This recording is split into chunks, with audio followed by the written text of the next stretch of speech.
Good morning, ladies. Obviously, this week's discussion is about healthy recipes for preschoolers. My breakfast choice is healthy Greek yogurt pancakes, and they are also flourless. The recipe is 1 banana, 2 eggs, 5/8 of a cup of rolled old-fashioned oats, half a teaspoon of baking powder, a 1/4 cup of chocolate chips, 1/8 of a teaspoon of cinnamon, half a teaspoon of cinnamon, 1/8 a teaspoon of sea salt, and a 1/4 cup of Greek plain yogurt. The banana and the rolled oats are going to add fiber and also some carbs. The eggs and the Greek yogurt are going to add protein and also some dairy from the yogurt.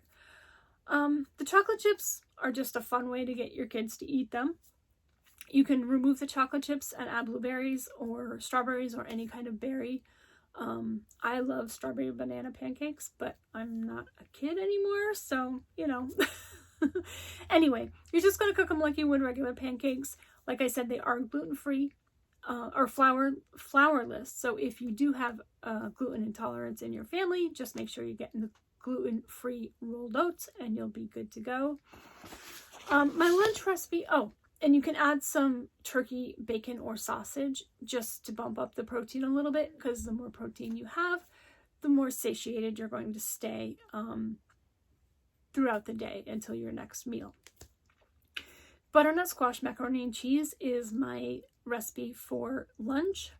I thought it was a good recipe. Most kids like macaroni and cheese, and you're adding in some vegetables, which will help, boost up the fiber and vitamins. So this recipe calls for 450 grams of elbow pasta. You can certainly swap that out for chickpea or lentil pasta, which is going to add protein and more fiber. And then 370 grams of butternut squash, a half an onion, 2 cloves of garlic, 2 tablespoons of butter, a cup of vegetable stock. You can certainly use chicken or beef stock if you prefer. Vegetable stock is going to keep this recipe vegetarian.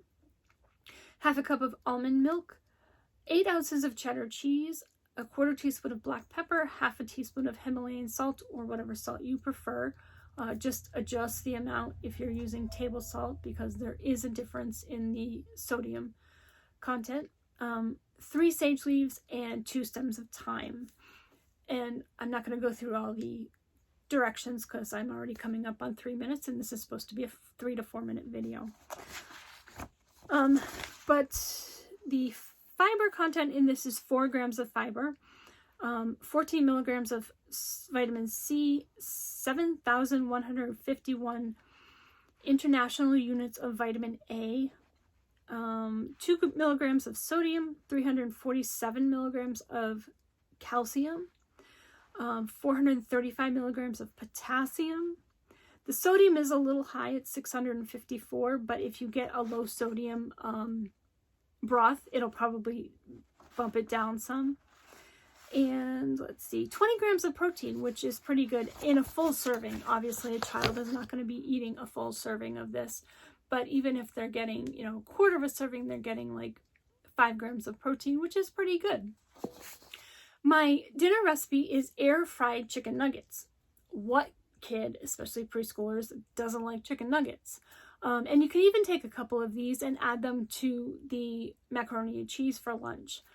So the ingredients of this are 1 serving of cooking spray, cornstarch, confectioner's sugar, 1 tablespoon, 1/4 teaspoon of ground pepper, 1/4 teaspoon of garlic powder, whole buttermilk, 2 ounces of cornflakes crushed, 8 ounces of chicken breast, skinless chicken breast, cut into 1-inch pieces, and a 1/4 teaspoon of kosher salt. Now, the protein in this, 5 nuggets is a serving. I don't think most preschoolers are going to eat 5 nuggets, but protein is 26 grams, which is a 52% of their daily protein. Let's see. Iron is 9.1 milligrams. Calcium is 49.6 milligrams. Magnesium is 36.8 milligrams. There is 4 grams of added sugar to it. My guess is the confectioner's sugar is to help brown the nuggets, because you're doing them in an air fryer, not frying them or in oil. But yeah, that's my recipe for dinner. And obviously you would add some vegetables to that on the side, either some mashed up cauliflower maybe, or even some mashed up carrots. And you can add a little bit of honey to it and cinnamon, just to, you know, make them taste a little better for the children. Some approaches to trying to get your kids to try new things. Try eating the food first, show them that you like it, then let them try it, is number 1. Make funny faces with the food on their plate.